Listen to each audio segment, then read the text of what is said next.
अगदी हॉटेलात मिळते तशी पनीरची कुठलीही भाजी घरी मिळाली तर किती खायला मजा येते. पण आपण शक्यतो करण्याचं टाळतो कारण आपल्याला वाटतं तशी टेस्ट येणार नाही किंवा खूप मोठी प्रोसेस असेल. पण आज मी अगदी झटपट आणि चविष्ट अशी मटर पनीर दाखवणार आहे. नमस्कार, चॅनलमध्ये तुमच्या सगळ्यांचं स्वागत आहे. तर रेसिपी आपण सुरू करतोय. इथे एका पॅनमध्ये मी 1 चमचा बटर घेतलंय. त्यामध्ये आपल्याला 1 ते 2 चमचे तेल घालायचं आहे. सगळ्यात प्रथम आपल्याला पनीर छान परतून घ्यायचं आहे. तर इथे मी पनीर थोडंसं रवाळ असल्यामुळे व्यवस्थित काप असे त्याचे आले नाही आहेत. पण मी इथे पनीर पॅनमध्ये ॲड केलेलं आहे आणि आपल्याला हे थोडंसं फ्राय करून घ्यायचं आहे. 3 ते 4 मिनटं लो टू मीडियम हीटवरती मी इथे फ्राय करून घेते. तुम्ही पाहू शकता. आधी आपल्याला परतायचं नाही आहे. थोडंसं 1-2 मिनटं सेट झाल्यानंतर परतून छान असं गोल्डन ब्राउन होईपर्यंत व्यवस्थित परतून घ्यायचं आहे. म्हणजे त्याचा मऊपणा जाऊन छान असा क्रिस्प येतो आणि चवीला पण खूप छान लागतो. तुम्ही इथे पाहू शकता व्यवस्थित असं आपलं पनीर परतून झालेलं आहे. आता आपण हे बाजूला ठेवणार आहोत. त्यानंतर मी इथे 1 कप मटार स्वच्छ धुवून छान शिजवून घेतलेत. एक 5 ते 10 मिनिटं छान शिजवून घेतलेले आहेत. त्यानंतर मी 2 ते 3 मध्यम आकाराच्या टोमॅटोची प्युरी करून घेतलेली आहे आणि इथे मी सुहानाचं मटर पनीर मिक्स यूज करणार आहे.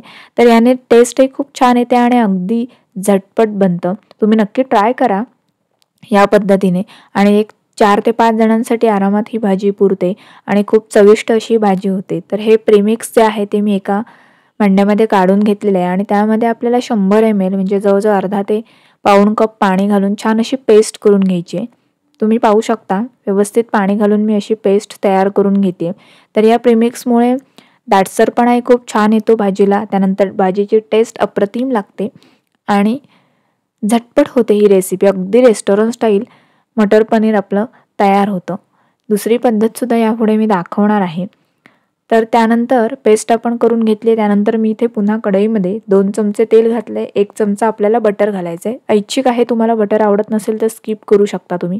त्यानंतर जी टोमॅटोची प्युरी करून घेतली ती मी ॲड केले आणि आपल्याला छान तेल सुटेपर्यंत एक 3 ते 4 मिनटं ही परतून घ्यायची. तर मी ते तेल सुटेपर्यंत व्यवस्थित 3 ते 4 मिनटं परतून घेते. त्यानंतर आपण जे शिजवून घेतलेले मटर आहेत ते त्यामध्ये आपण ॲड केलेत. शिजवून अगदी 5 ते 10 मिनटं शिजवून घेतलेत. त्यामुळे काय होतं की भाजी अगदी लगेच शिजली जाते आणि पटकन तयार होते. त्यानंतर आपण जी सुहानाची मटर पनीर मिक्स पेस्ट आपण यामध्ये ॲड करतोय. तर छान अशी पेस्ट मी इथे ॲड केलेली आहे आणि आता आपल्याला पुन्हा एकदा हे छान असं मिक्स करून घ्यायचं आहे. कलर किती अप्रतिम आलेला आहे तुम्ही पाहू शकता इथे. अगदी रेस्टॉरंटमध्ये जशी मिळते तशीच भाजीला कलर आलेला आहे. त्यानंतर आपण थोडंसं पाणी ॲड करणार आहोत. अर्धा कप पाणी पुन्हा मी इथे ॲड केलेलं आहे आणि आपल्याला पुन्हा एकदा हे छान असं ढवळून मिक्स करून घ्यायचं आहे. तर त्याच भांड्यामध्ये पेस्टच्या भांड्यामध्ये घालून मी पाणी ॲड करून घेतलेलं आहे. आता 2 मिनटं उकळल्यानंतर यामध्ये मी आधी सुरुवातीला फ्राय न केलेलं थोडंसं पनीर ॲड केलं आहे. म्हणजे टोटल मी 150 ग्रॅम पनीर इथे वापरलं आहे. तर 50 ग्रॅम फ्राय न केलेलं आणि 100 ग्रॅम फ्राय करून घेतलेलं पनीर घेतलं आहे. तुम्ही तुमच्या आवडीप्रमाणे यामध्ये मॉडिफिकेशन करू शकता. तुम्हाला फ्राय केलेलं आवडत असेल तर संपूर्ण फ्राय केलेलं किंवा फ्राय न करता सुद्धा घालू शकता. आणि 3 ते 4 मिनटं मी छान शिजवून घेतलं आहे. तुम्ही पाहू शकता किती छान घट्टसर दाटसरपणा आलेला आहे. आणि फ्राय न केलेलं पनीर थोडंसं रवाळ असल्यामुळे थोडं इथे कुस्करलं गेले. पण तुमचं एकदम फ्रेश पनीर तुम्ही छान तुकडे करून घ्या. मी ॲक्च्युली फ्रीझरमध्ये ठेवल्यामुळे काय झालं ते खूप घट्ट झालं आणि त्यामुळे ते व्यवस्थित कट नाही करता आलं. त्यामुळे थोडंसं भाजीमध्ये विरघळलं गेलं.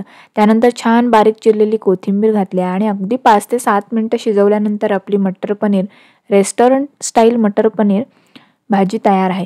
अगदी जशीच्या तशी लागते आणि खूप टेस्टी होते.